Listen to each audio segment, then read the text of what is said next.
What's good? What's good? Welcome to Mike and Ant. I am your host, Expected Ant, with my co-host, my boy, Mob Miz. How you doing this Sunday afternoon or Sunday Chilling, bro. evening? Chilling, bro. The Rams threw the belt the ass on Yeah, the Cardinals, so I had a great foot day. to ass, foot to ass, all of it. Yeah, I'll just dive Yeah. right into that game first. Well, okay, we could jump into that game first. We had a great week 14, a lot of action, a lot of upsets. Um, One team in particular messed up my parlay, but we'll start though with Arizona. With the LA Rams just demolished the Cardinals 45-17. The score really wasn't even as close as that. It was just all Rams. Rams improved to 10-3. Cardinals dropped to 3-10 on the season. I was wrong. I said the Rams wouldn't cover the 6.5. Excuse me, the 8.5. But they more than covered 8.5. I thought Arizona would keep it close, Yeah. but the Rams were just too much for them. And statistically, Matt Stafford, 22 of 31, 281 yards, three touchdowns, no picks. As he puts his name back in the MVP conversation, Blake Corum led the team in rushing with 12 carries, 128 yards, and two touchdowns. I think he should be RB1 from this point forward. Also had a Not 48 Karen Williams. 48 yard touchdown run. Yeah, to close it out. Yep, And then Puka Nakua was the leading receiver with 7 catches, 167 yards, and two touchdowns. Over for Arizona's side, Jacoby Brissett was not bad. He completed 25 of 44 passes, 271 yards, two touchdowns, did throw one pick. Once again, Jacoby Brissett was also the Cardinals' leading rusher. And as we keep talking about, it's never a good thing when your quarterback is your leading rusher. He nope. led the Cardinals in rushing with 4 carries for 22 yards. And then Michael Wilson was their leading receiver with 11 catches, 142 yards, and two touchdowns. He's a stud, man. He is. And I think Marvin Harrison Jr., we talked about this earlier with Detroit, but I think Marvin Harrison Jr. getting injured ended up being a blessing in disguise because they found out they had this other kid that to step in and maybe next year be a solid wide receiver too behind Marvin Harrison Jr. He might be the one. Or yo, one either or. But they found a gem. We talked about this earlier with Detroit that Yeah, Marseille Brown getting hurt might have been a blessing in disguise. They found out that James Williams could do other things than the way that they've been using him. yeah. I completely agree. And believe Kyron had like another 80 something yards rushing as well and another touchdown.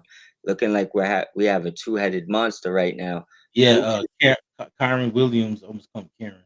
Kyron Williams almost had 84 yards rushing. yeah, and a touchdown, right? Yeah, Yeah, well, both of them they both played great this game. Puka's unstoppable. Um, I would like to see more from Adams as far as yardage, versus just like short touchdowns. But I mean, I believe he had like 4 catches as well, something like that. Um, and you can't yeah. blame Devontae it. Adams only had he had 4 catches but only 29 yards. Yeah, and you can't blame it in a game like this. Matthew Stafford played great. Good to see him bounce back after that bullshit last week when I mean, literally minus everything. You can't fumble in the red zone when you have the game tying field goal. So Yeah, it's good to see him bounce back. I don't personally, I didn't take him out of the MVP discussion, but I know what you're saying. A lot of people did. I think we we we found out well, we found out we really didn't need to pay Kyron Williams because I think we probably could have rolled with Corum and Hunter, but I think maybe it took a little while for Corum to get going. I don't think this is the same guy running that we was watching earlier in the season. And the Rams for 1 week lost first place in the NFC, took it right back. That's good to see. Um, Not that I really think it matters to have home field advantage too much, but I'm licking my chops as a Rams fan, looking at all the top tier quarterbacks that don't look like they're even showing up to the dance.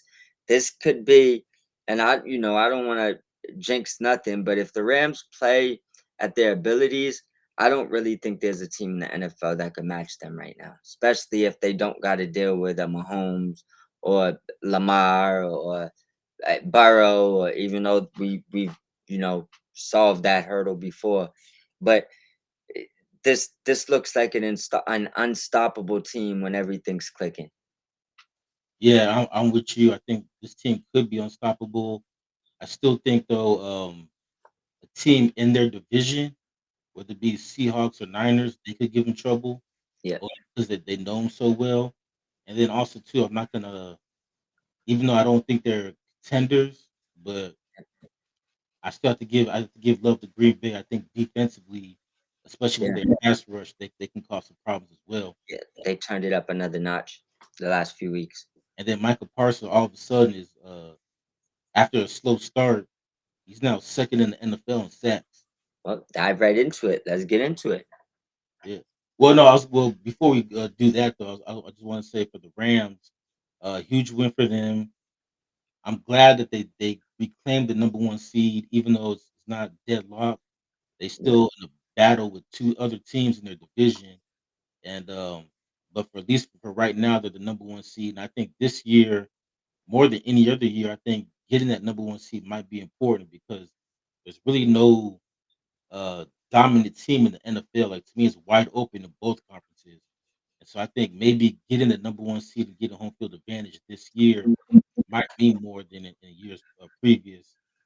But with that being said, I think the next two games are going to be huge, not only for the Rams, but also they can also determine the NFC. They got Detroit next week, and then after that at Seattle. Those are two huge games. But if they can get past Detroit and Seattle, the last two games of the season is pretty much a cupcake. They got Arizona again, and then they have I can't even remember, but they have another team with the that's below 500. So if they can get past those two teams, Lions and Seahawks, things are looking pretty good for the Rams as far as winning the NFC West and potentially getting the number one seed in the NFC. Oh yeah, they play the Falcons, so they end the season with the Falcons and the Cardinals. So yeah, two winnable games, but they have to the big ones though is they got the Lions next week, and then they have at Seattle 2 weeks from now. yep. And I hope that we don't rest our starters because we need to make Atlanta lose that game. Because the way it's looking, a couple more teams mess up and win some games, that might be a top five pick. It's nine Yeah, now. well, I'll say this though, they can't afford a rest because even if they beat Seattle the week before, the Niners still have the tiebreaker. So that if the Niners keep winning, the Niners still have a chance to win that division. And then also too, when we talk about seeding, depending on what happens in the North, you don't want to get. I still believe you don't want Green Bay to get the number one seed because I would hate to play in Lambeau in January. Bottom line is, I don't care if we have it locked in. I'm still beating up Atlanta. Oh That's yeah, all I'm saying. yeah, you want that pit. Yeah, yeah. Sorry, Raheem, but bro, we need that.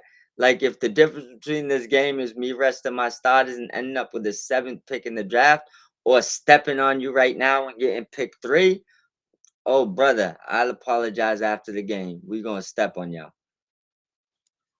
Yeah, right now, let me pull it up. It's nine. Oh, you already saw it? Yep, Yeah, it's the ninth pick overall. yep, So right now it's a top 10 pick. yeah. And if you look, there's a couple games under them. Like, if the Jets win one more and they lose because of strength of schedule, Jets are probably gonna go behind them. Well, plus the Jets beat them. Yeah, that, but even just the strength, it's the strength of schedule on their victories. So basically, if the Jets tie them, the Jets go behind them. Is what I'm saying. I think there's like another team too. Like, we really wanted the Bengals to catch a win today. We wanted some teams to get a little bit of separation, but it is what it is. Yeah, but we'll see how it plays out though. I mean, we still got 4 games left to go. All I right, can't Mikey. even. I'm just trying to move this fucking Uh, little shit. all right, so let's rewind though. Let's go back to the 1 o'clock window. Yeah, We'll start things off with the AFC East battle. We got the Miami Dolphins. They beat the New York Jets 34-10. Miami improves to 6-7. They have now won 4 out of the last 5 games. Excuse me, including winning 4 in a row. And the New York Jets, they dropped to 3-10 on the season. For the Dolphins, Tua was okay, 13 to 21 for 127 yards, one touchdown, no picks. But they had Jalen Wright led the team in rushing with 24 carries for 107 yards and a touchdown. And then Devon Achane, he only has 7 carries, but he also added 92 yards and a touchdown. So they just ran the ball down the Jets' throat, and Tua really wasn't needed. And then Jalen Waddle was their leading receiver with 5 catches for 50 yards and a touchdown. As the Dolphins improved their chances of making the playoffs, it's a slim chance, but they have a chance. For the Jets, Tyrod Taylor got hurt, and I'll get your opinion on this later. But Brady Cook, he came in, he completed 14 of 30 passes for 163 yards, no touchdowns, 2 picks. Brees Hall was their leading rusher with 14 carries, 43 yards, and no touchdowns, excuse me. And then the leading receiver was Jason Taylor's son, Mason Mason. Taylor. Yeah, He led the team in receiving with 5 catches, 51 yards. Rookie tight end for the Jets. But yeah, the Dolphins got the win to keep their slim playoff hopes alive. The way they've played the last 2 months might have saved Mike McDaniel's job. We'll see. But my question for you about this game, because I really don't have that much to add. What's yeah. your thoughts on when Tyrod got hurt, them playing the QB3 instead of Justin Fields? Yeah, I think that just tells you that they're done with him completely, Yeah, and they probably see if they could get something for him. He does have I mean, even as a backup, it's not. He doesn't have a really that big of a contract. I think the first year might have been 30 out of the 40 million, so it might be like a 10 year. yeah. From what I heard, he signed a 2-year contract, but they could get out of it after this year. It would be Yeah, but I think it was 2 years, 20 million a year, yeah. 30 million guaranteed, so I think if they cut him, they would save themselves 10 million, but they probably I don't see the point of doing that if he doesn't have, like, some type of injury clause. The only reason I would see you not playing him is to protect him from injury, thinking that maybe somebody would take him as a project for $10 million. I think so, and I think somebody will, especially if you're willing to take, like, a seventh round pick or something, So I think that that's probably what's gonna happen with him. I thought the Jets would keep it closer, but um it it's not the first time I've seen a team done with a quarterback. So I've seen it done before. I just don't expect him to ever play in a game for the Jets again unless Tyrod Taylor can't go, the other guy gets hurt, then we might see Justin Fields. But if the young kid doesn't get hurt, I don't think we see Justin Fields play again this year. I mean, in all honesty, I don't think we should see Tyrod play either. I think this Brady Cook kid just let him play out the season, and then yeah, see where you land in the draft. Either if you can get Mendoza, I say go that route, or see who's available in free agency. Yeah, I agree. My fault, bro. This cat tried to break in my room over there. I got cards out everywhere. I can't have him running through these cards. But yeah, I agree. I think that they should stay with the young kid. Why go back to Taylor? He's just a career bridge guy at this point. And if you're done with Justin Fields, there's no reason to bounce back and forth. I would just leave. I would let Cook cook. Yeah, and then like I said, worst case scenario, or maybe even best case scenario, is that you lose all 4 games, and it helps you get Mendoza. Or like I said, if you're not able to get Mendoza, then see what you get in free agency and see maybe who you can draft in 2027. The Jets, they set up with a lot of draft picks. They have 5 first round picks in the next 2 years. Yeah, I agree. I agree. They made some trades that people laughed at, but it looks like they're set for the future and ready to move on from Justin Fields. Well, I don't know. The Cowboys might get the last laugh because the Jets, they get to choose which first round pick they want, the Cowboys or the Packers, and both of them might not be very high. It is what it is. This cat's dragging socks around the house. I really don't understand this right now. Like, The Cats on one right now. yo, it's literally, I must have broke into the catnip. It's out of control. It's high as fuck right now. It's crazy.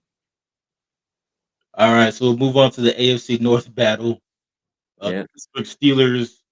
I was both earlier today. Both of us were right, but we're also wrong. We picked Baltimore to win, but we did say Pittsburgh will cover. yeah, But Pittsburgh, they won the game 27-22.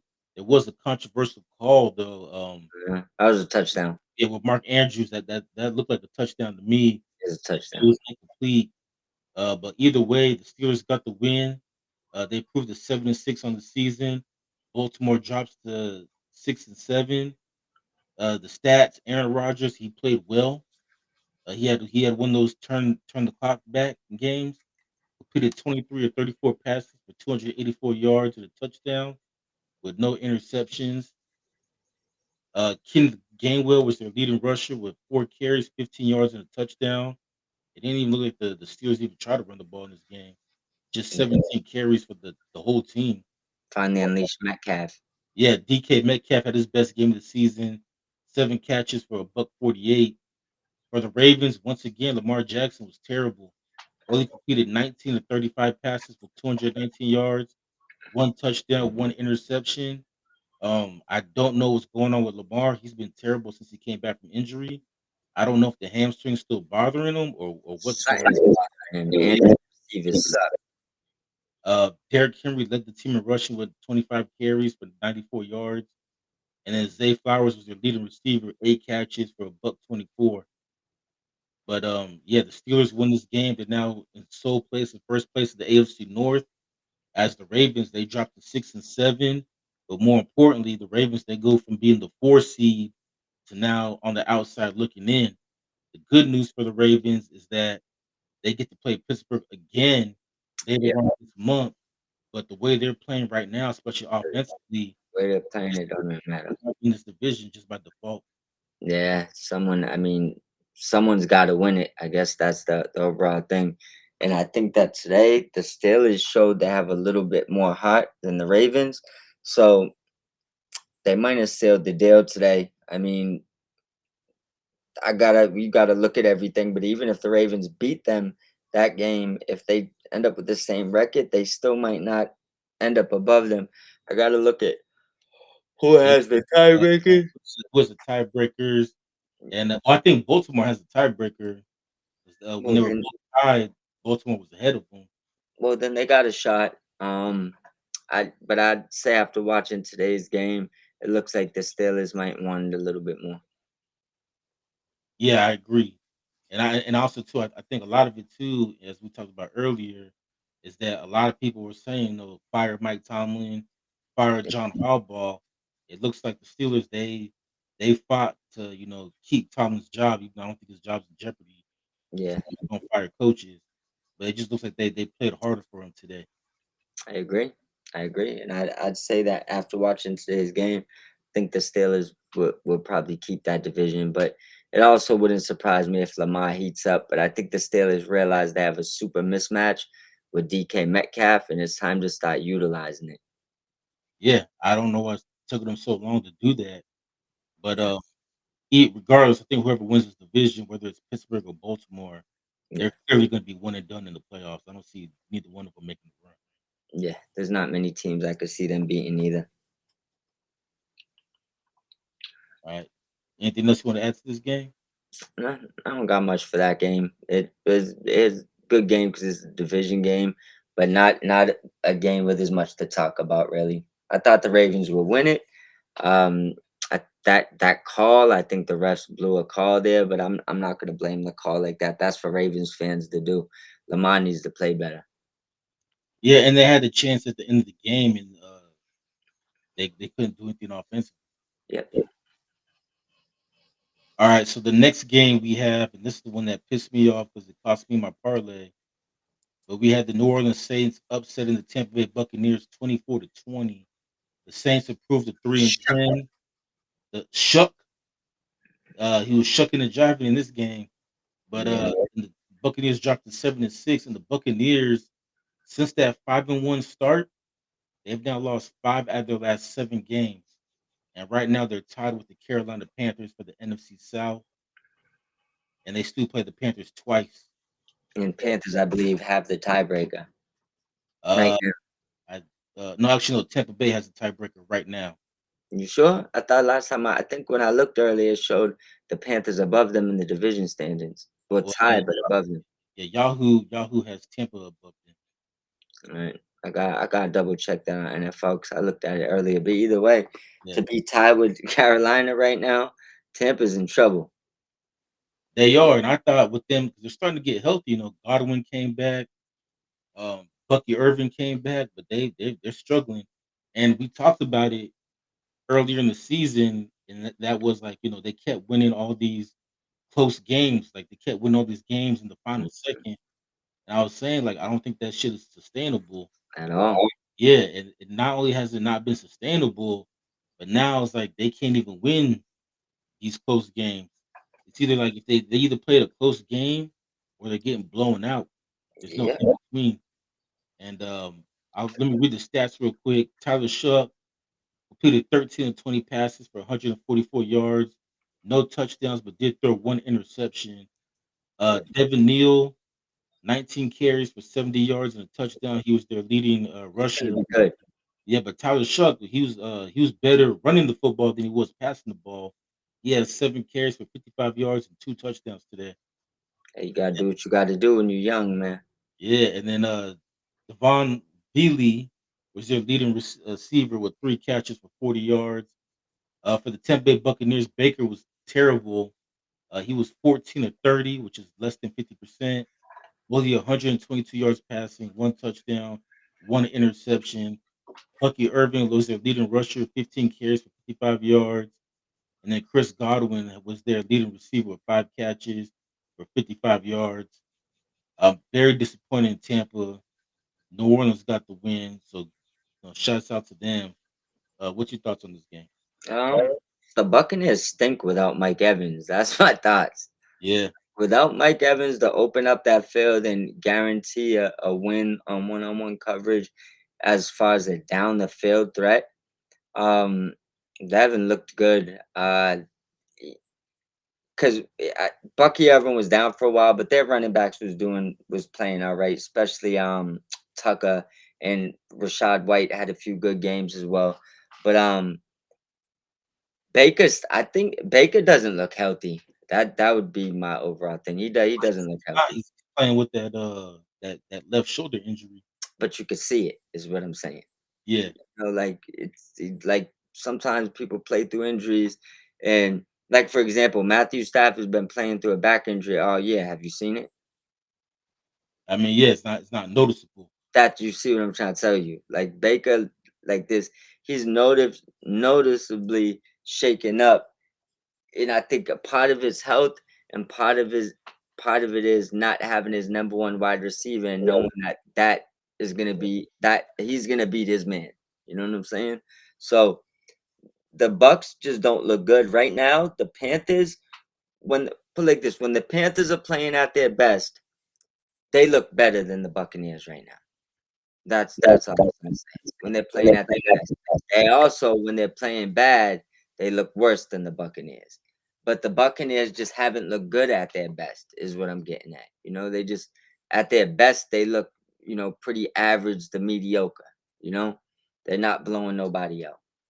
Yeah, and Carolina, they're a tricky team. I agree with you. When they're playing at their best, they look better than Tampa. Yeah. But then when they're playing at their worst, Okay, the Raiders they look as bad as the Tennessee Titans. or the Raiders. Yeah, or the Raiders. Yeah, like there's no in between. Like they're another team. They either gonna beat you or you're gonna blow them out. There's no in between with the Carolina Panthers. Yeah, I don't. The Buccaneers might have got too banged up this year. Yeah, and as far as who has the tiebreaker, it's interesting because they both have the same record, 7-6. Yeah, But they also have the same division record. They're both 2-1 in the division. So they're strength. I think we'll come to strength of schedule next, probably. probably. So I think right now Tampa might have the edge because they're listed ahead of them. At least on Yahoo anyway. Yeah, they might. They might. The way I look at it is they got to win over the Rams, and I think it comes down to the teams you beat. The Panthers might have beat the better teams. maybe, but I mean, it's irrelevant anyway because they play each other twice. Oh yeah, it's going down. No Yeah, matter what, it's going down. Tampa, but they have Atlanta coming up on Thursday, and then after that they play Carolina. Then they play Miami. That game no longer looks like it's going to be easy. And then the end of the season against Carolina. That game is going to determine the division right there. The last game of the season. Yeah, nothing's easy in the NFL. You know how that goes. Yeah, There isn't a damn thing easy. And what it is, right here, I'm looking at it. I don't know. Like, oh, they got the same percentage. Oh, I don't know what it would go to next. I know, yeah, 'cause they got same division record. They got, think everything is pretty much the same. That's gonna be a tough one. yeah. It's going to come down. It's going to come down to in 2 weeks they play each other, and then the Yeah. last game of the season they play each other again. And I think whoever It, wins the it, last game is going to. like this, it'd be interesting if they split those two games. What this comes down to, what they judge it off of. It'd be very interesting. Because also too, even in um, games that they played similar, like, Tampa beat the Niners, Yeah, but the Niners beat the Panthers, but yeah, the Rams beat the Bucks, but the Panthers beat the Rams. yeah. It's gonna get interesting. I just say we'll see how that one goes. Yeah. Then, the next game, we moved to the AFC South. This was for the battle for first place in the AFC South. Yeah, Jacksonville Jaguars beat the Indianapolis Colts 36-19 to take first place in that division. And then with Houston winning, tonight, the Colts are now on the outside looking in. What's even worse for them is that Daniel Jones left the game with a torn Achilles. He's yeah, out for the season, and it sucks for him because, he only signed a 1 year deal with the Colts. yeah. But if he's a free agent and tearing your Achilles this late in the year, that means he's most likely going to miss all of next year too. So it's gonna. I don't know if the Colts sign him just so he can rehab with them, or what's going to happen as far as his free agency goes. We've seen one of the worst decisions so far, and shout out to headsets and watching over shoulders and all that stuff because you made your first business move and it was terrible. And I'm gonna give you an example. He tore that Achilles because he has damage to that other leg and he's putting too much on that leg, right? Yeah, he's been Now, playing, now, uh, now broken let me leg. Yep. Now let me tell you the bad business decision before someone says, "Wait, that's what's that got to do with them?" It has everything to do with them. You seen you was a contender with him healthy, right? Whether I believed in him or not, whether you did or not, you believed with Daniel Jones you was a contender, right? You should have paid him already. When that leg got damaged, the other leg I'm talking about, you should have sat him. You still had a chance to bring in a veteran, win a game or two, see if he could get healthy. If he can't, you have your franchise quarterback. So you told us, right? Now you ruined him. Now what? Yeah. Now let's And see how Mrs. intervening and overstepping boundaries when she's supposed to be an owner, not a head coach, fails because her team's gonna suck for the rest of the season. They've already lost like 3 out of the last four. You notice I haven't seen nothing about her. three in a row. I mean, is she still out there coaching? I haven't heard much about her. I was Yeah, only yeah. seeing her when they was winning. It was just like a month ago where people online was calling her the best owner in football. Yeah, I swear since they've been losing, she might not have been on the stands because I ain't seen no new pictures. I ain't heard about her on the sideline. What happened? Are you mad upstairs again?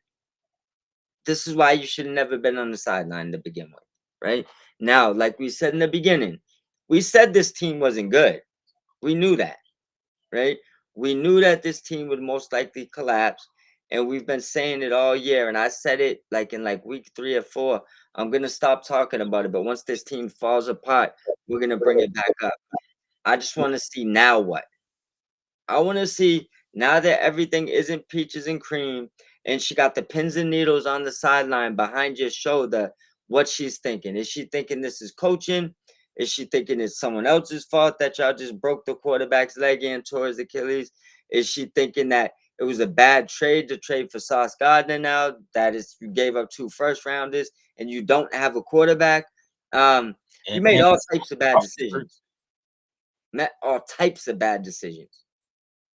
Yeah, because the Sauce he's out with the strained calf. Yeah, but either way, y'all ain't making the playoffs and you have no quarterback. The next 2 years, first round is one of them probably could have got you a quarterback. So, are you re-signing Daniel Jones? Are you back in the hunt looking for a quarterback, right? You see what I'm saying? Now, where's where it come down to it because all that stuff when you was trying to learn coaching and all this stuff that isn't your job, and nobody in the NFL does this besides you, none of it worked because your team's shit and you got no quarterback now. So I want to see you out coach your way out of this, and I want to see who she's gonna blame, seeing how she's been micromanaging them the whole year. Yeah, I mean, like I said, Daniel Jones tearing his Achilles this late in the season. That's an injury that takes like a year to recover from. They're And he 2 years to actually recover from. yeah, but I mean, like as far as him like being physically able to play, A year. yeah, Yeah. that he's probably gonna miss all of 2026 now. Yep. And then then the whole next year will be a get right year. He won't be good to the year after that. And that's even if they bring him back. 'Cause like I said, he's a free agent at the end of the season. I mean, I guess the good part is you could probably sign him to the minimum salary now, so you fucked him. Like you accomplished that. You see what I'm saying? Yeah, Like if I'm him, I might not even want to play for y'all again. It's like, bro, you got me out here playing with a broken leg to secure a bag. You should have just gave it to me and got my leg fixed before I got a worse injury with my other leg. Like that's the truth to it, and that's where the bad business decision came in. It's like, look, that's just not how you're supposed to handle that situation. And it's the same thing we've seen in Washington, where Jaden Daniels get tackled on his arm and he's out the game instantly. What the yeah, hell was he he doing was injured playing? his arm. He re-injured his arm today. What was he doing playing? Yeah, exactly. This is where bad organizations are always going to be bad organizations, and it starts at the top. Smart organizations ain't risking your franchise quarterback's health like these teams do. And the teams that do it, this is what happens. You see what I'm saying? So I can't sit there and feel bad for the Colts. We knew this was gonna happen. I do feel bad for Daniel Jones because they completely effed him and he's hurt. I feel bad for Jaden Daniels because once again, same thing. He's trying to get that bag, and you're damaging his future. That's shit organization. That's what happens. Yeah. Well, I'll focus on the Jags here. The Jags they take first place of the division. They're now 9-4. This is huge for them. They Yeah, now improved to they're now the number 3 seed in the AFC, and they might actually win this division now. yeah, They split the regular season series with Houston, so I got to look at the who has the better division record to see who has the tiebreaker there. If they somehow finish with the same record, but if Jacksonville just takes care of business and does what they need to do, they can win this game. Let me go over the stats real quick. Uh, and I was surprised by this too. But after Daniel Jones tore his Achilles, Riley Leonard came in. I thought it was gonna be Anthony yeah. All Richardson. right. Yeah, so I guess that they're done with him too. Yeah, But Riley Leonard came in. He completed 18 of 29 passes, 145 yards, no touchdowns, one interception. Daniel Jones, before he got hurt, was 5 of 7, 60 yards. He did throw one pick. Their leading rusher was Jonathan Taylor Thomas. He had 21 carries for 74 yards and a touchdown.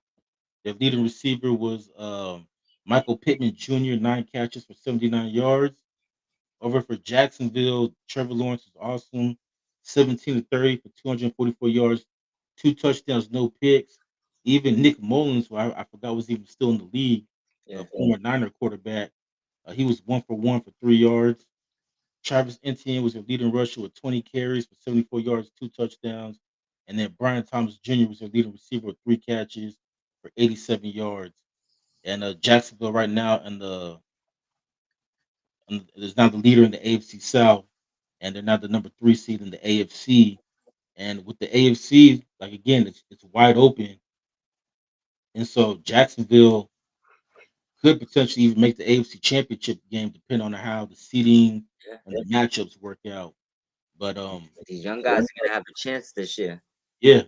I mean, especially in the AFC, all the top 3 teams in the AFC is Denver, New England, Jacksonville.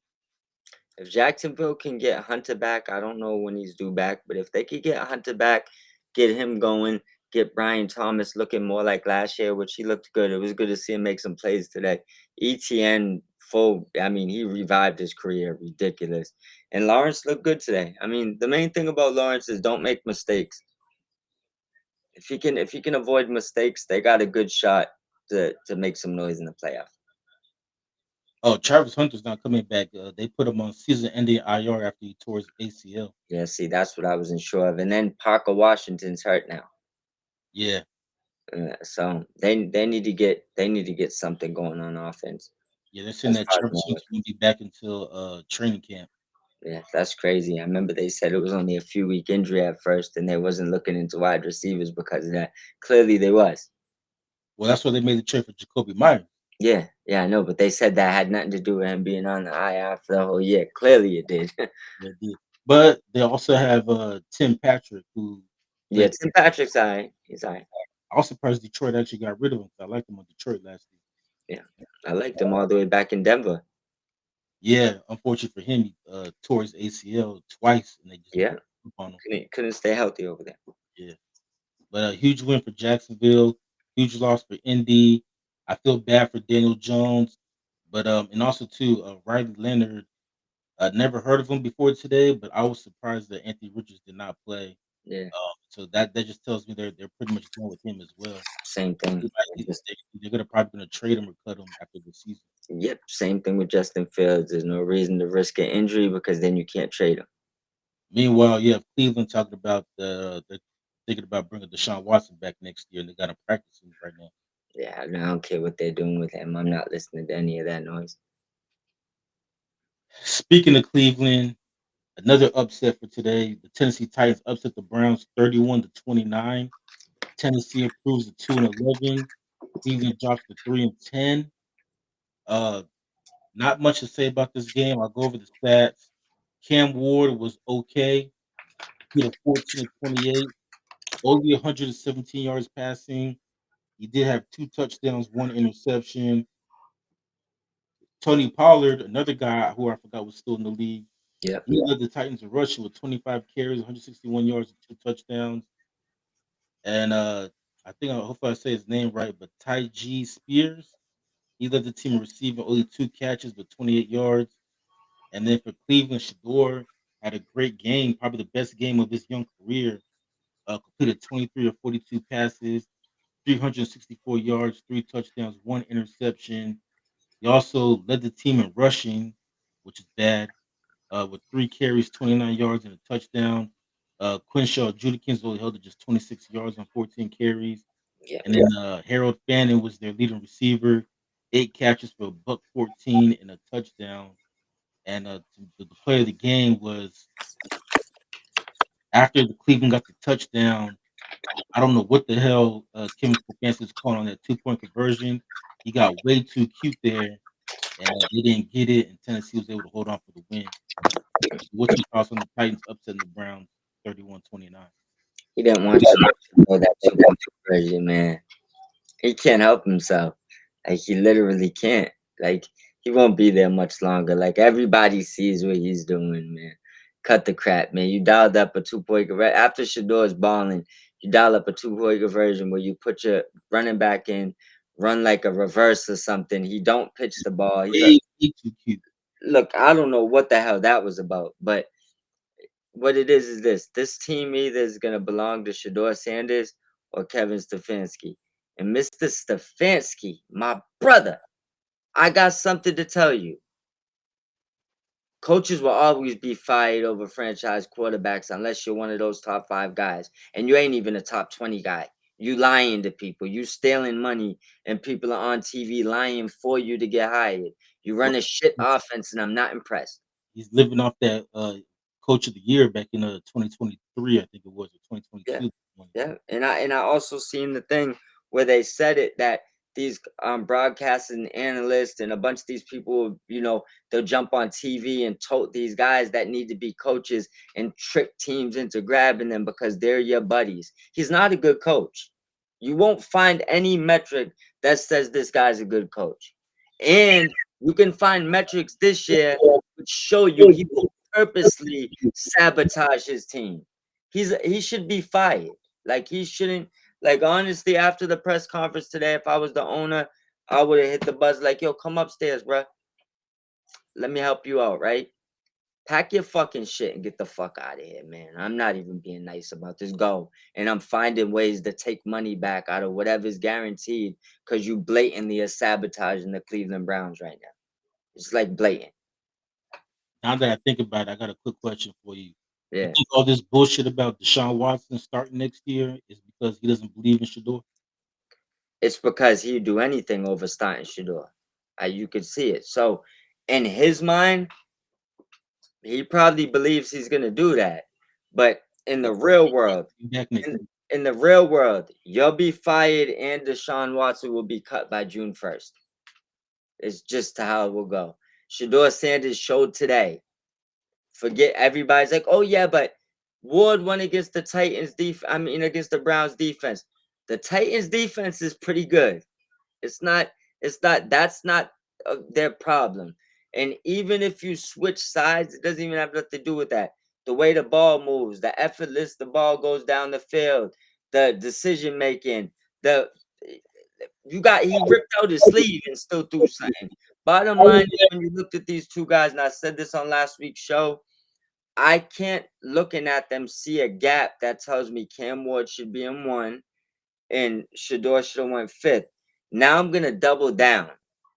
Watch that game play for play, and I guarantee you what y'all see is Shador Sanders is better than the quarterback that got drafted at number one. Yeah, I think Tennessee fucked that up. Not only did Shador play better than him, but Jackson Dart so far looks like the best rookie quarterback out of this class. Yeah, I think Jackson Passed that was on, and he he was passed number on one. both of them. Yeah. I think in my ranking, and obviously ain't saying much, but I had Dot one and Sanders two. Like that's just how I seen it, right? I think a lot of it had to do with how McVay and them felt about Jackson Dot, But I had him one, Sanders two. But after watching him and Ward, Ward is getting overwhelmed by the NFL. And I know that he does play for the Titans, and that's part of it. But Shador plays for the Browns. You can't like the Browns might be a worse organization than the Titans. And you the Shador, Titans head coach isn't sabotaging Ward. He's trying to do his best to help the kid win. Shador's fighting against this coach and still looks better than him. What? No, I said the Titans coach is also trying to do his best to keep that job because he's just the interim right now. Yeah. So my thing is this: you watch that game, and obviously Jackson Dot probably I believe is the number one quarterback. But if you tell me your option was Shador Sanders or Cam Ward at one, Shador Sanders should have been your pick. Like Cam Ward doesn't look NFL ready. They just doesn't. Does Might be a smart, great kid, and one you want to marry your daughter and all that stuff, and you believe Shador's cocky. But when it comes to them on a football field, one of them looks like an NFL caliber quarterback, and he's only played 2 games. Yeah, because going back to the draft, looking back on it now, I'm surprised that everybody said that Cam Ward was up here as the number one quarterback, and then it was a coin flip between Jackson Dart and Shador Sanders. They're both And better than him. they're down like Cam's here, and then Dart and Sanders are down here. But so far, both of them have been better. Yeah, he doesn't look ready for the NFL, and neither one of them other guys are in good situations. So it's not like you're telling me like Shador's lined up with the Rams, and um, Jackson Dots with, you know, th- yeah, you know what I'm saying? It's like, bro, they're playing with the Giants and Browns. Like the dude, Dots missing his top running back, his top wide receiver. I don't even, doesn't have a number two. It's bro, like, come on, man. Like, I just at this point I can't give Cam Ward excuses, and I just what I'm looking at is Shador went out there. He's confident under pressure. He can make big throws. He threw for almost 300 yards. He's played 2 games. Like you in those 2 games, you could see how much better he is than Dylan Gabriel and Cam Ward in 2 games. Because in 8 games, or and for Dylan Gabriel, I'd say about 6, 7 games, whatever it was, Yeah, and then Dylan Gabriel for 6 games. yeah, and then um, who's we just saying? Cam Ward played the full season from game one, Yeah, so he's he's playing at all 14 games. yeah 14 or 13 games, right? In 2 games, Shador has showed the NFL isn't too big for him. Ward hasn't even showed that in 14 weeks. Like it looks you're averaging like 109 yards a game, my brother.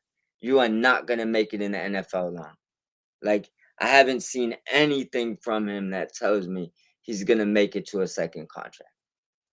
Yeah, and then it's like everybody was shitting on Caleb last year, but Caleb last year as a rookie was way his stats were way better than Oh, Cam. way better. Not even close. Not even close. Um, bro, this he just But Cam Ward for some reason is getting a pass this year. bro. If y'all think Justin Fields is bad, you about to have a abrupt awakening because I'm gonna let you know right now. Justin Fields better than Cam Ward, and that's a bold take. People could take this clip that however they want. Cam Ward is not even ready to play in the league, and if you have him starting a whole year, he's not. My guess is by next year, have no confidence, and he'll be sledding down the hill. So we'll see how it goes. All right. I have no other further things to say about that game, so we'll move on. We'll go Interesting on. game for two scrubby teams, right? Yeah. Well, we'll talk. Well, this again. This will be another short one. Yeah, The Minnesota Vikings they shut out the Washington Commanders 31-0. Minnesota proves to 5-8. Washington drops to 3-10. They've now lost eight. Excuse me. Washington's now lost 8 straight games. yeah, And the story of this game was Jaden Daniels. He came back from his dislocated elbow. He re-injured the elbow in this game. Plus, Zach Ertz tore his ACL in this game as well. But yo, even bro, that was a before, dirty hit, man. yeah, that was His knee literally snapped in half. yeah, especially watching in slow motion. Ugh, Yeah. But before the injury, Jaden Daniels was not good at all. He was only 9 for 20 for 78 yards, no touchdowns, one interception. And then Marcus Mariota came in again, threw a pick played instead. 2 for 4, 30 yards, no picks. Excuse me, no touchdowns, one pick. Marcus Mariota, he seems the type of quarterback that needs like reps because Yeah, it's the second time in a row now where he's come in after Jaden Daniels gets hurt and he's looked like ass. Like he needs like yeah, full week of reps and know like okay, I'm gonna be the starter. Like he yeah. comes to these games like he doesn't feel like he comes to these games like he doesn't know he's gonna play or not, or he wasn't expecting to play. Comes in like Michael Vick when he was on the Steelers. Yeah.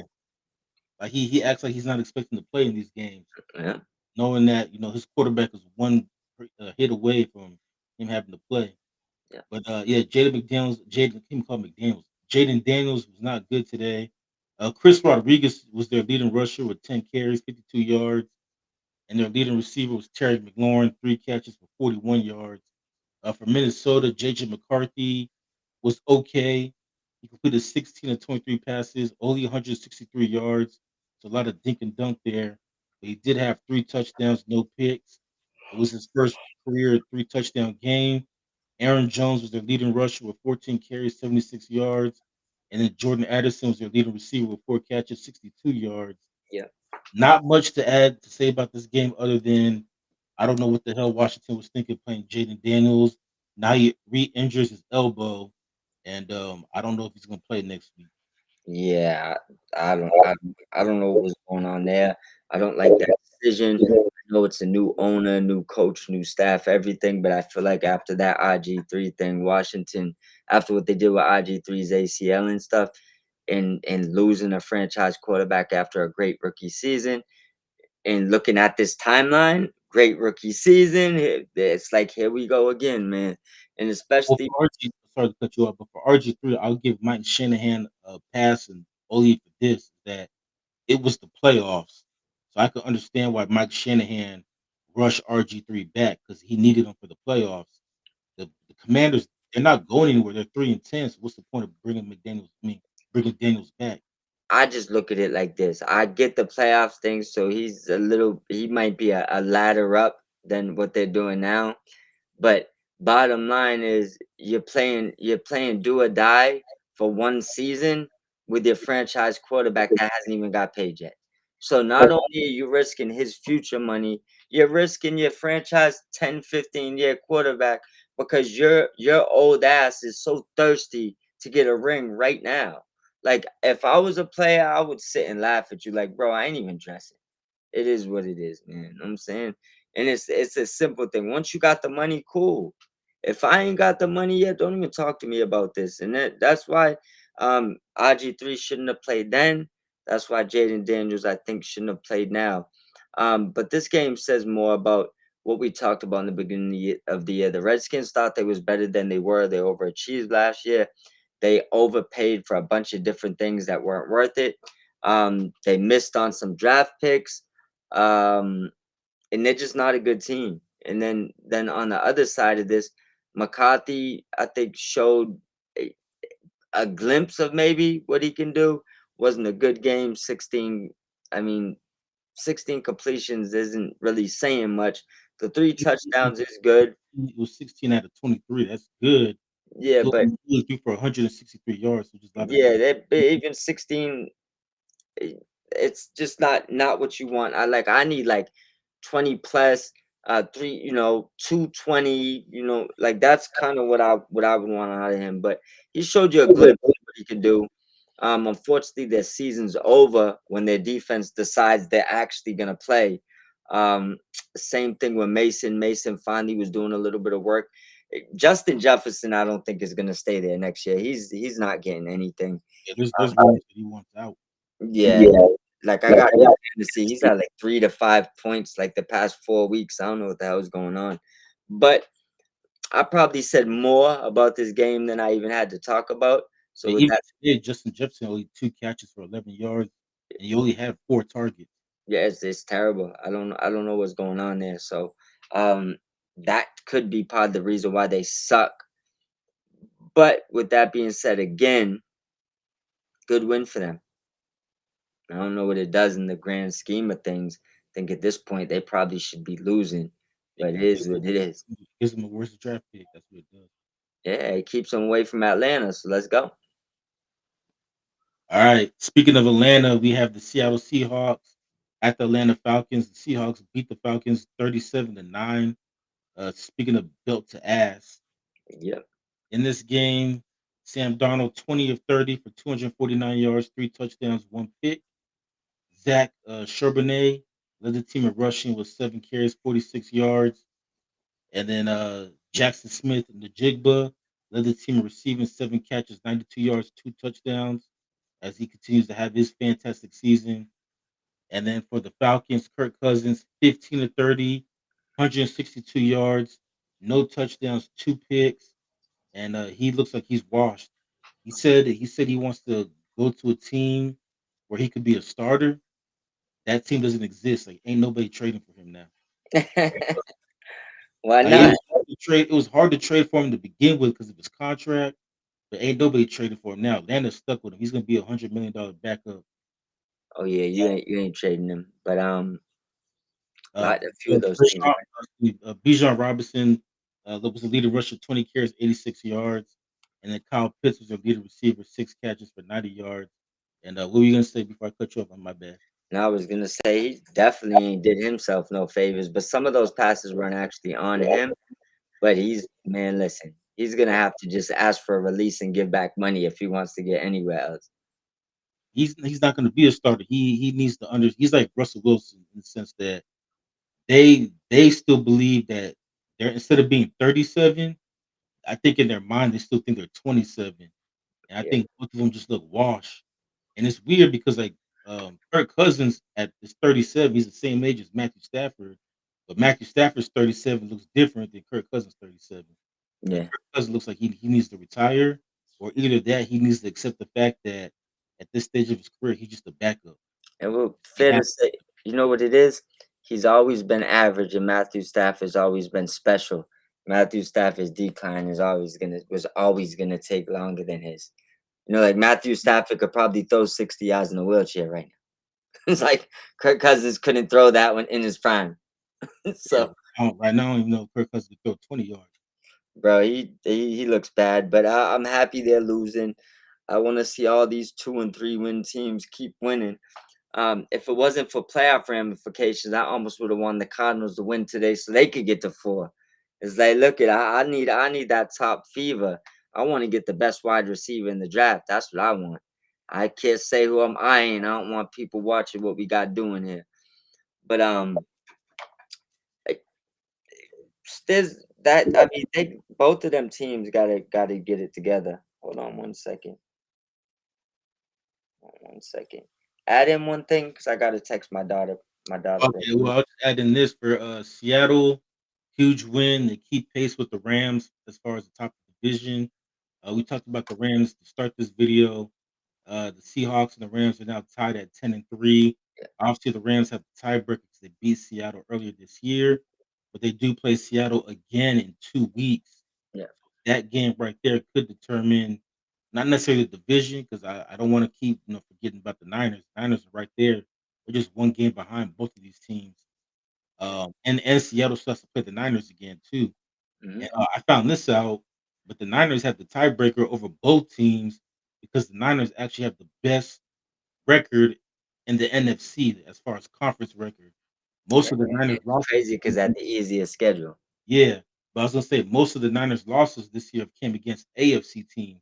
That's what's helped them as far as like tiebreaker goes. Yeah. So Let's hope they don't catch him. And yeah, man, I hate the 49ers, bro. But as far as Seattle, we knew that this was going to be a belt the ass game. I even dropped a short on the channel before the games that this was the best bet. If you wanted to just put your money up, the best bet was the Seahawks over the Falcons with the spread. Um, the Seahawks just look good. It is what it is. They're a good team. Atlanta's not. Seattle will be there. Like I still believe what I said earlier in this year. I think that the Rams are the Super Bowl winner. If the Rams don't win the Super Bowl, I still believe the winner will come out of the NFC West. I also still believe that they'll be playing someone out of the AFC West. well, that means it's either gonna be the Broncos or Chargers from the AFC. Yeah, It's either gonna be the Rams, Seahawks, or Niners from the NFC. that's what I believe. All right, so we'll move on to maybe the game of the day. And this is a game that Cincinnati's really gonna be kicking themselves. But the Buffalo Bills beat the Bengals 39-34. Buffalo overcame a 10-point fourth quarter deficit to win this game. This game really changed hands though in on 2 plays. And you got to get it's not really Joe Burrow's fault. You just got to give the credit to the defense. He tried to throw a screen pass to Jamar Chase, the linebacker. He cut it, took it back for a pick six. And on the next play, again, Joe Burrow, the ball gets tipped at the line of scrimmage. The linebacker just happens to be at the right place at the right time, gets the interception, and that was ball game right there. But the Bills they win it 39-34. They proved to 9-4. Cincinnati drops to 4-9. Their season's pretty much done. Even though mathematically they still have a chance to win the AFC North, Yep, depending on how Pittsburgh and Baltimore finish the season. yep. Um, They need to win today, though.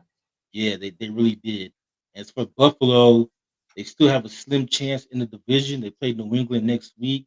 But more importantly, though, they put a stranglehold on at least getting one of those wild card spots, as they're now the number 5 seed. Statistically, Joe Burrow had a great game Yep, outside those 2 interceptions. He had 25 of 36 for 284 yards, 4 touchdowns. He did have the 2 picks, as I mentioned. Uh, Samaje Perine was their leading rusher, 6 carries for 31 yards. T. Higgins was their leading receiver with 6 catches for 92 yards and 2 touchdowns. Also, to Mike Gesicki also had 6 catches for 86 yards and a touchdown.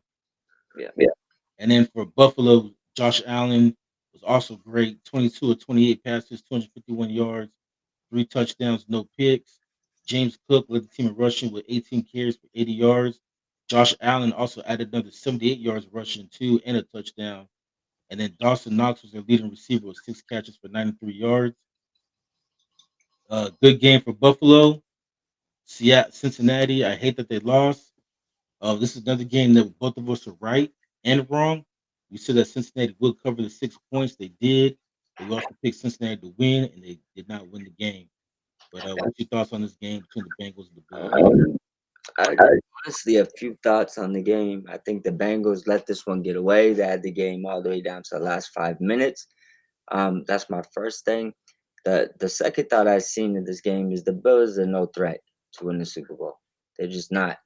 And it's funny that some of these teams like Lambeau and Buffalo and some of these teams like to play in the elements. I think they think like it gives their teams an advantage.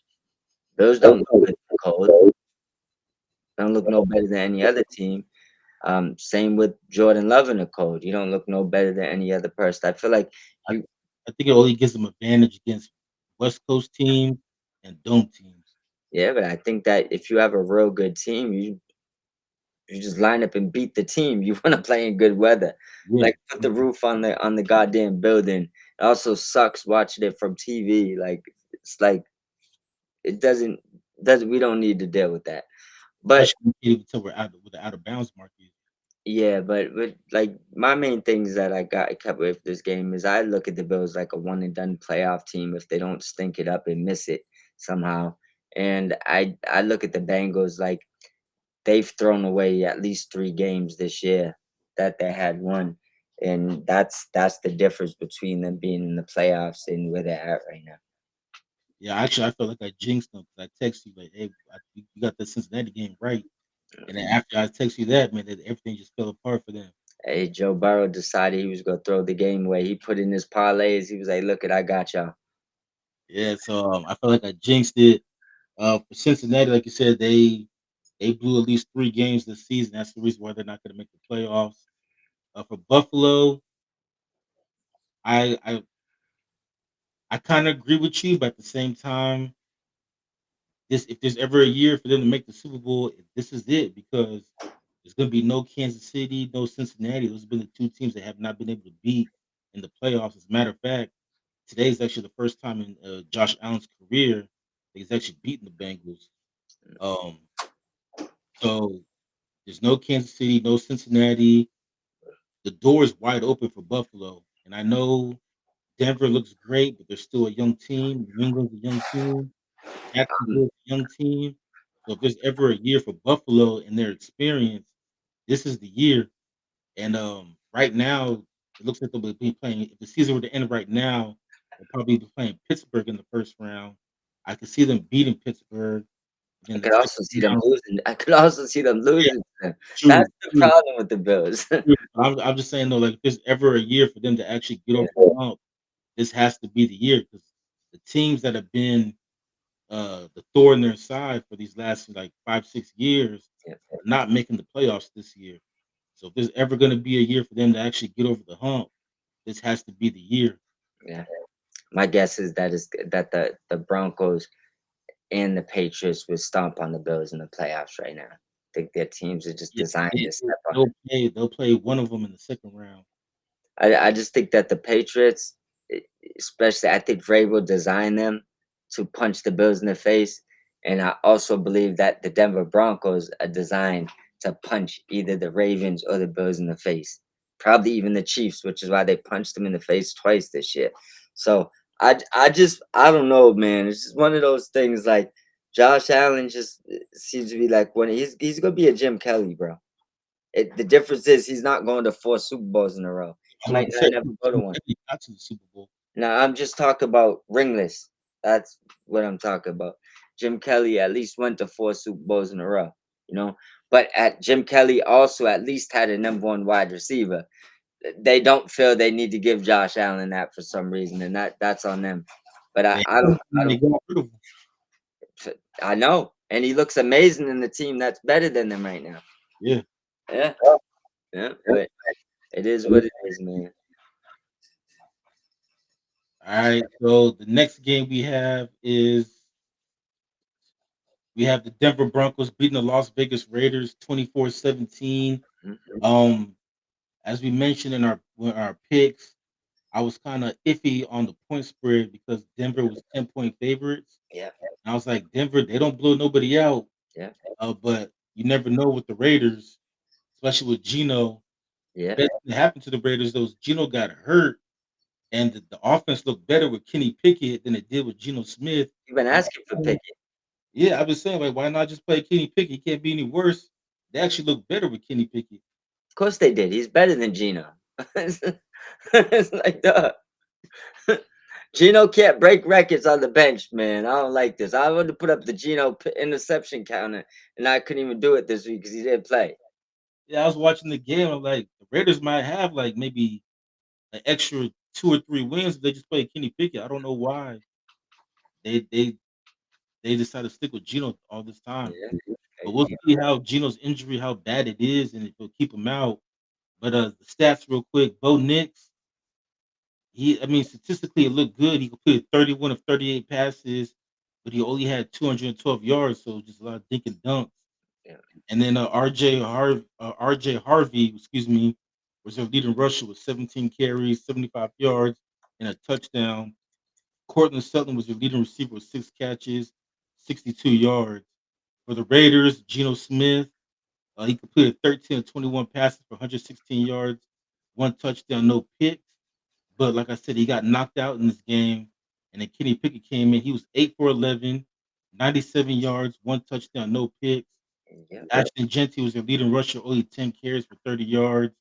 And then their leading receiver was Jack Beck, 6 catches for 50 yards.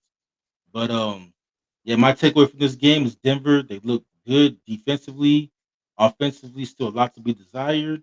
And Yeah. then for the Raiders, like I said, this offense looked 100 times better with Kenny Pickett at quarterback than it ever did all season with Geno Smith. And it sucks that it took Geno Smith getting hurt for Kenny Pickett to actually get some playing time to shine. Right. The few things that I noticed this game is Kenny Pickett should be the starter for the rest of the year, no matter what's going on with Gino.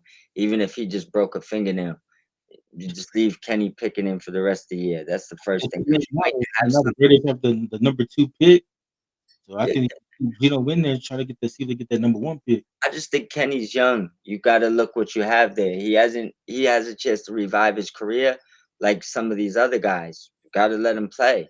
You know what I'm Yeah, saying? So see what you got with him for the end for the rest of the year. My second thing for this is the Broncos are a contender. I mean, their offense needs to get it right.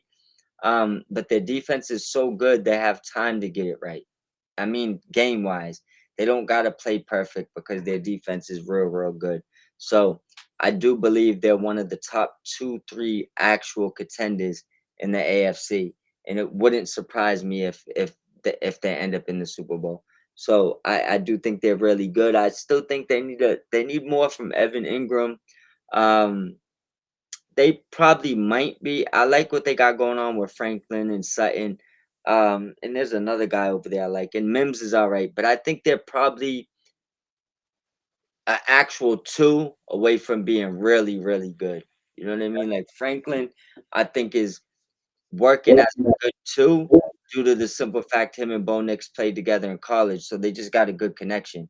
But I don't think he's actually an NFL two. I think he's more of a slot guy.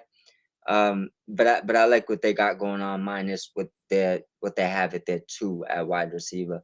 A lot of people like them how deep they are. I just think they're more threes and fours. Even Sutton, I think, is really like a two. So maybe it's a one they need. I mean, if you look at Sean Payton's career, though, he's never really had a solid number 2. In New Orleans, it was either Marquise Colston, and that was it. And then when Colston retired, then it was just Mike Thomas, and that was pretty much it. And then they also had a solid tight end, whether it be Jeremy Shockey or Jimmy Graham.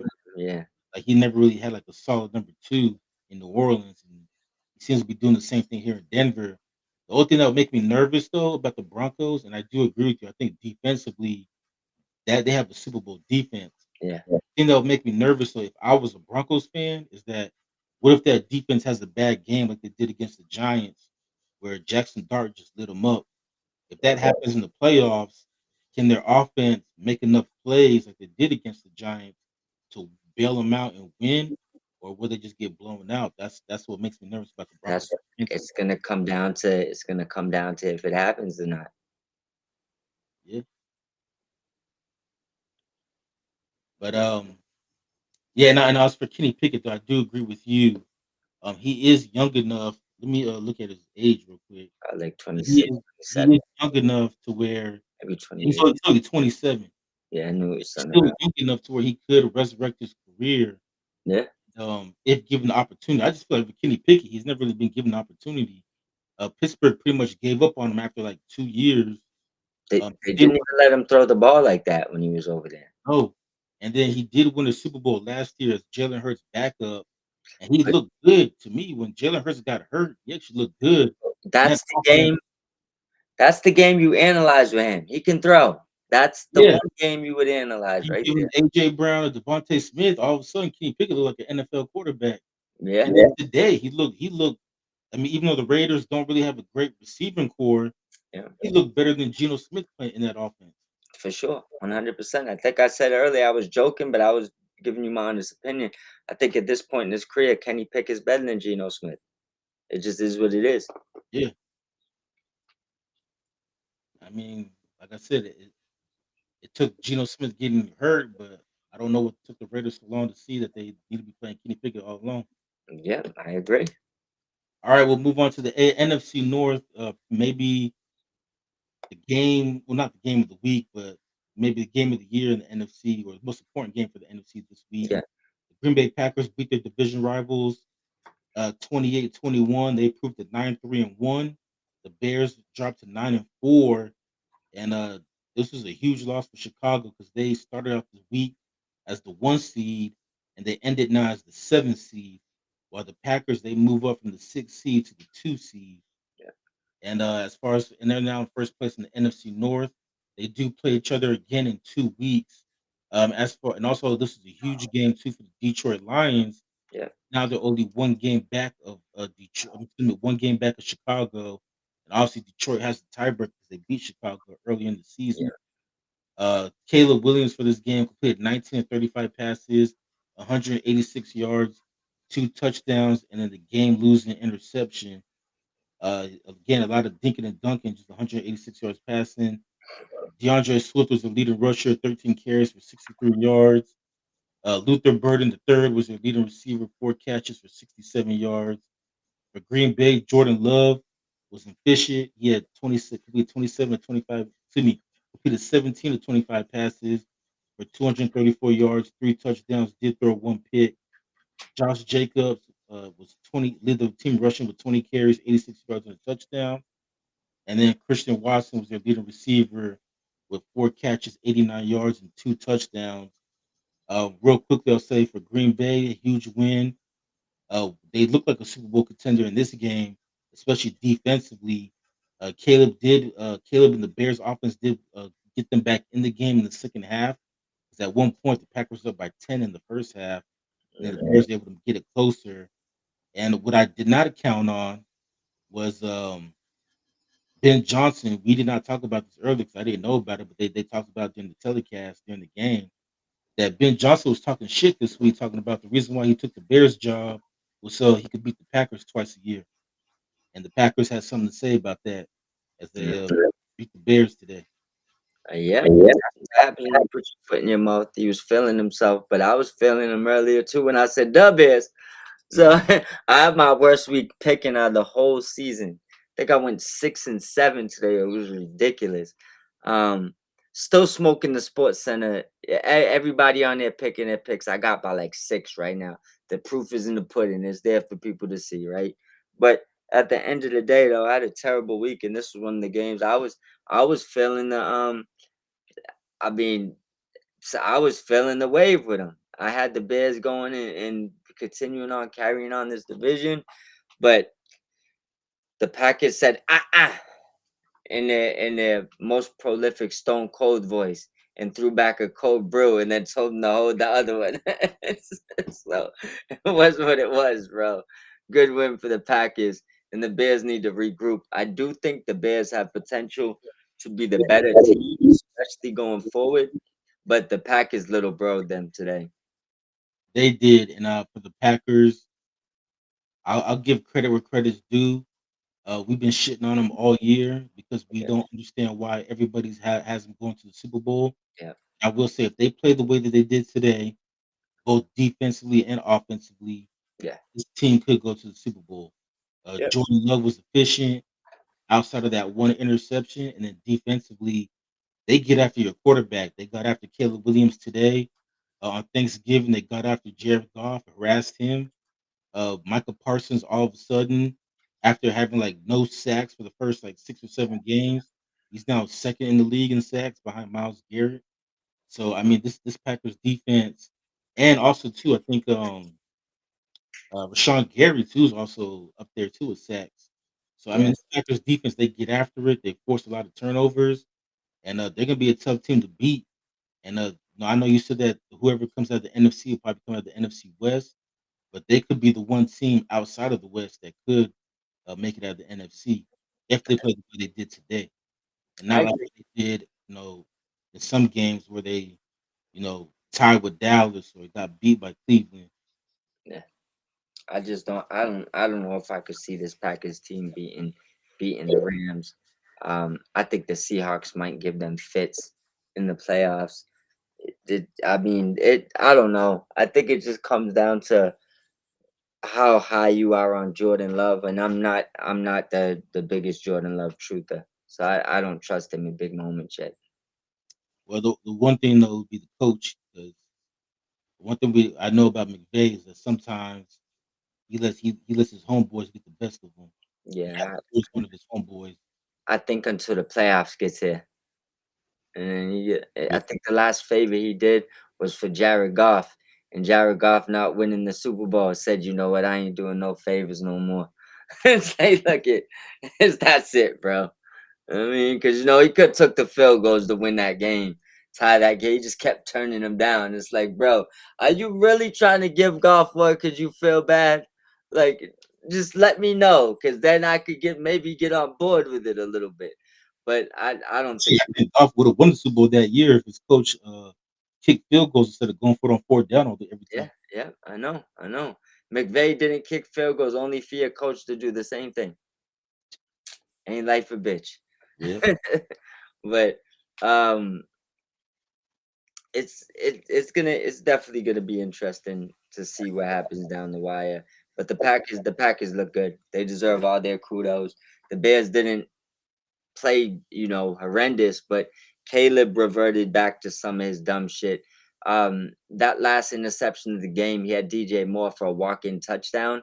He just didn't let the play develop long enough, so he threw a pass too fast and got it intercepted. Had he had just stopped, settled his feet for a second, and looked, he had DJ Moore coming across the field wide open, walking into the end zone underneath, which was the easier throw too.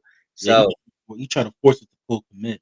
it's like he didn't. It's almost my thing is, where everybody's gonna be. Did you not know DJ Moore was coming across the middle? That's his route.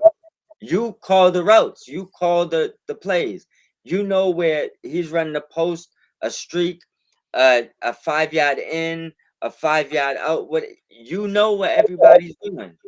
How did you forget that DJ Moore was coming underneath? Because if you look at that play, it's designed for DJ Moore.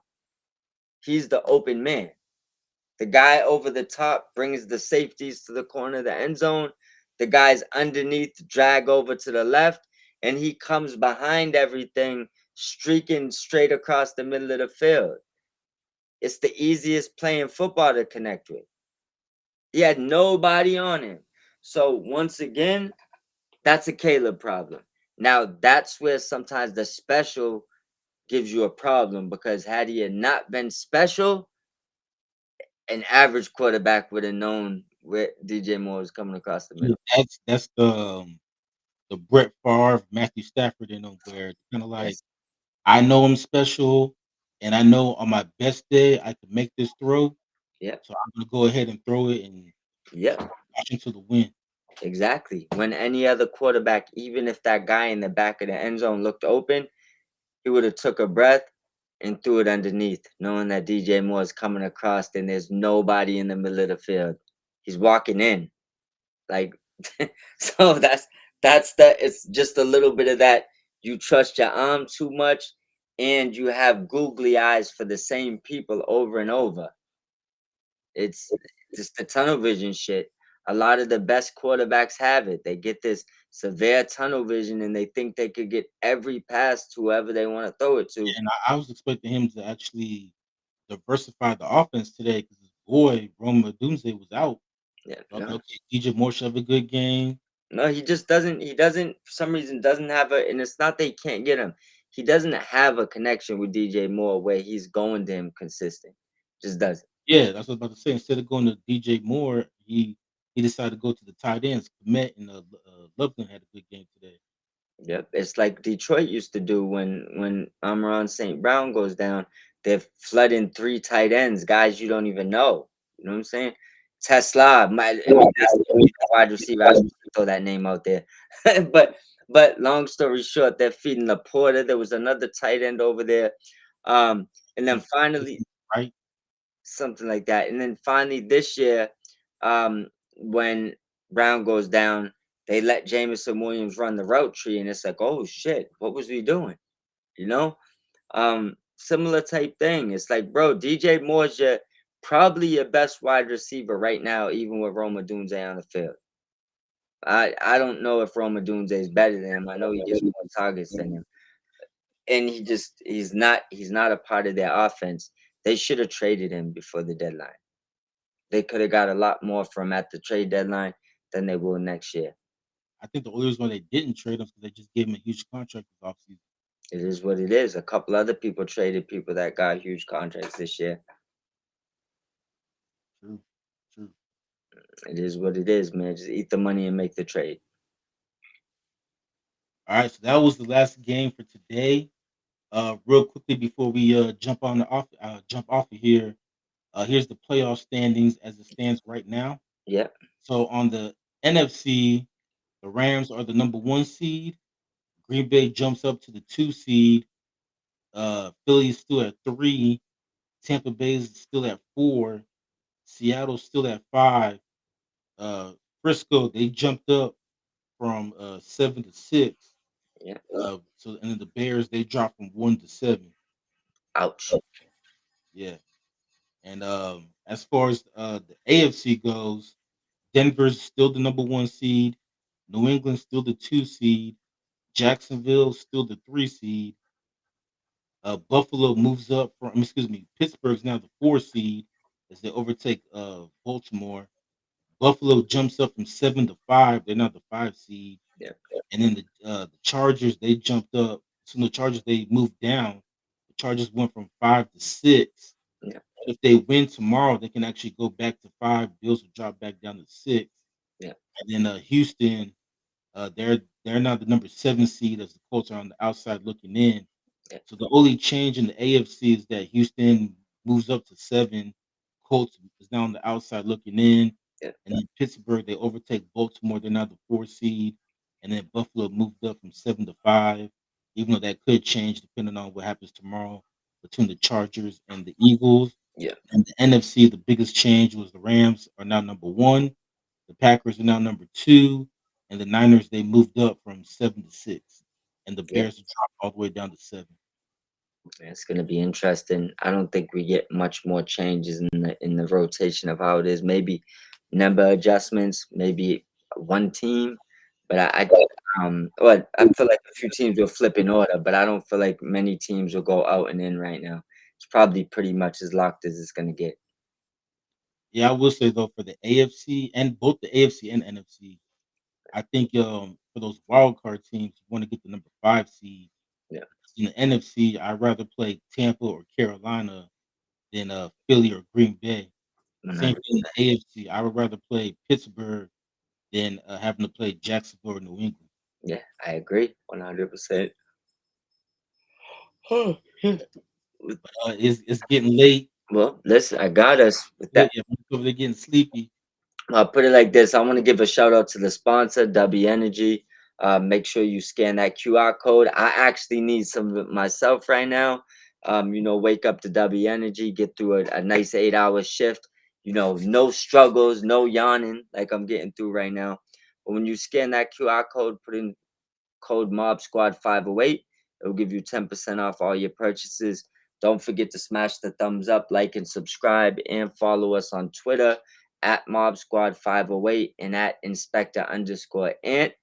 Lastly, you could find us on Amazon Music, Spreaker, Apple Podcast. I know I'm missing something here. What am I missing? You iHeartRadio. iHeartRadio, and I feel like I miss and Spotify. If you need us on any other podcast platform, feel free to send us a message. If you're ever interested on getting on the show and venting about your team or just chopping some sports with us, feel free to reach out. But we're gonna get up out of here. I'll see you tomorrow, my brother. All right, see you tomorrow. Peace. Peace.